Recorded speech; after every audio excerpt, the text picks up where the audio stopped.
ಅಂತಂದರೆ ಪಿಯೂಷ್ ಗೋಯಲ್ ಅವರು ಟೀಕಾ ಮಾಡ್ತಾ ಇದ್ದಾರೆ. ತಮ್ಮ ಇದರಲ್ಲಿ ಬರೀತಾ ಕಾಂಗ್ರೆಸ್ ನಾಯಕ ರಾಹುಲ್ ಗಾಂಧಿ ಅವರು ದೇಶದ ರಾಜಕೀಯ ಸೃಷ್ಟಿಸುವ ಮೂಲಕ ನರೇಂದ್ರ ಮೋದಿ ಅವರ ಸರ್ಕಾರವನ್ನು ಅಸ್ಥಿರಗೊಳಿಸುವ ಪಿತೂರಿ ನಡೆಸುತ್ತಿದ್ದಾರೆ.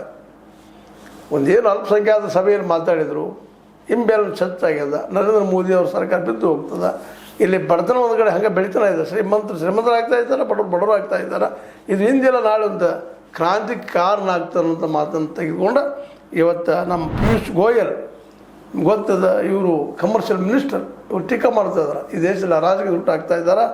ಈ ಕಾಂಗ್ರೆಸ್ಸಿಗರು ಅದರಲ್ಲಿ ರಾಹುಲ್ ಗಾಂಧಿ ಅವರು ತಮ್ಮ ಅಧಿಕಾರ ಕಳ್ಕೊಳ್ತಾ ಇದ್ದಾರೆ, ಚುನಾವಣೆ ಸೋಲದ ಕಾರಣ ಹಿಂಗೆ ಮಾತಾಡ್ತಾ ಇದ್ದಾರೆ ಅಂತ ಹೇಳ್ತಾ ಇದ್ದಾರೆ. ಅಂದ್ರೆ ಈ ಎಲ್ಲ ನೆಲೆಗಟ್ಟಿನಲ್ಲಿ ಇವತ್ತು ರಾಹುಲ್ ಗಾಂಧಿ ಅವರು ತಮ್ಮ ಒಂದು ಮೂಮೆಂಟನ್ನು ಸ್ಟಾರ್ಟ್ ಮಾಡ್ತಾ ಇದ್ದಾರೆ.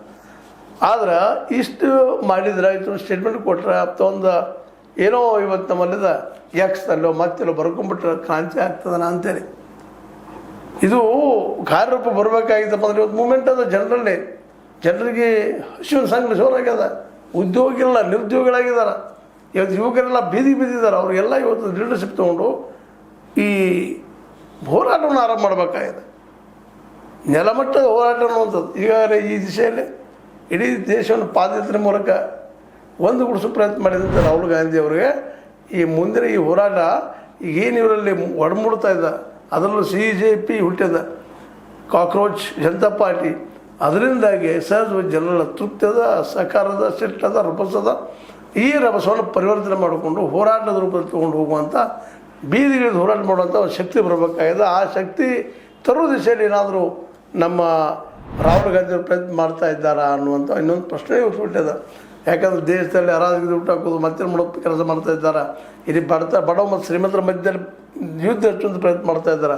ಇದು ತಪ್ಪದ, ಇದು ಅರಾಜಕತೆ ಕಾರಣ ಆಗ್ತದೆ ಅನ್ನೋಂಥ ಮಾತನ್ನು ಇವತ್ತು BJP ಅನೇಕ ನಾಯಕರು, ಸುಧಾಂಶು ತ್ರಿವೇದಿ ಅವರಾಗಿರ್ಬೋದು, ಸಂಬಿತ್ ಪಾತ್ರ ಅವರಾಗಿರ್ಬೋದು, ದೇವೇಂದ್ರ ಫಡ್ನವೀಸ್ ಅವರಾಗಿರ್ಬೋದು, ಅಥವಾ ನಮ್ಮ ಪಿಯೂಷ್ ಗೋಯಲ್ ಅವರಾಗಿರ್ಬೋದು, ಅನೇಕ ಇವತ್ತಿನ BJP ನಾಯಕರು ಒಂದು ರೀತಿಯಿಂದ ಏನಪ್ಪ ಅಂದ್ರೆ ಸ್ಲೋಗನ್ ಹಾಕ್ತಾ ಇದ್ದಾರೆ. ರಾಹುಲ್ ಗಾಂಧಿಯಿಂದಾಗಿ ಈ ದೇಶದಲ್ಲೇ ಬಡವ ಮತ್ತು ಶ್ರೀಮಂತರ ಮಧ್ಯದಲ್ಲಿ ಏನೋ ಒಂದು ಹತ್ತುವಂಥದ್ದಂತ ಒಂದು ಮಾತು ಇನ್ನೊಂದು ಹೇಳಿದ್ದಾರೆ ಅವರು. ಇನ್ನು ಬರ್ತಾ ಜನರ ಹಸಿವಿನ ಸಂಖ್ಯೆ ಹೆಚ್ಚಾಗಿ, ನಿರುದ್ಯೋಗ ಹೆಚ್ಚಾಗಿ, ಈ ಹಿಂದೂ ಮುಸ್ಲಿಂ ಮಾಡುವಂಥ ಕೆಲಸ ಏನದಲ್ಲ ಇದು ಫೇಲ್ಯೂರ್ ಆಗ್ತಾ ಹೋಗ್ತದೆ, ಸೋಲ್ತದೆ. ಯಾಕೆ ಇವ ಹಸಿವಿನ ಯುದ್ಧ ಇದು, ಹಸಿವೆ ನಡೆಯುವಂಥ ಒಂದು ಹೋರಾಟ ಇದು ಅನ್ನುವಂಥ ಮಾತನ್ನು ಹೇಳೋದು ನೋಡಿದ್ರೆ ಇದು ಅಷ್ಟು ಸುಲಭವಾಗಿ ನಿಂತು ಹೋಗುವಂಥದ್ದೆಲ್ಲ. ಅದೇ ಕಾಲಕ್ಕೆ ಇವತ್ತು ರಾಹುಲ್ ಗಾಂಧಿ ಅವರು ಅರಾಜಕತೆಯನ್ನು ಸೃಷ್ಟಿ ಮಾಡ್ತಾ ಇದ್ದಾರೆ ಅಂತ ಇನ್ನೂ ಹೇಳ್ತಾ ಇದ್ದಾರೆ, ಇಲ್ಲ ಅಂತಲ್ಲ. ಅದರ ಅರಾಜಕತೆ ಅಲ್ಲ, ವಾಸ್ತುಸ್ಥಿತಿ ಏನಪ್ಪ ಅಂತಂದ್ರೆ ವಾಸ್ತವವಾಗಿ ಇಲ್ಲಿಯ ಬಡವರು, ಇಲ್ಲಿ ಹಚ್ಚಿದವರು ಒಂದು 5 ಕಿಲೋ ಅಕ್ಕಿಗೋ ಮತ್ತೆ ಅದಕ್ಕೋ ಇನ್ನು ಎಷ್ಟು ವರ್ಷ ಕೇಳ್ಕೊಂಡು ಹೋಗೋರು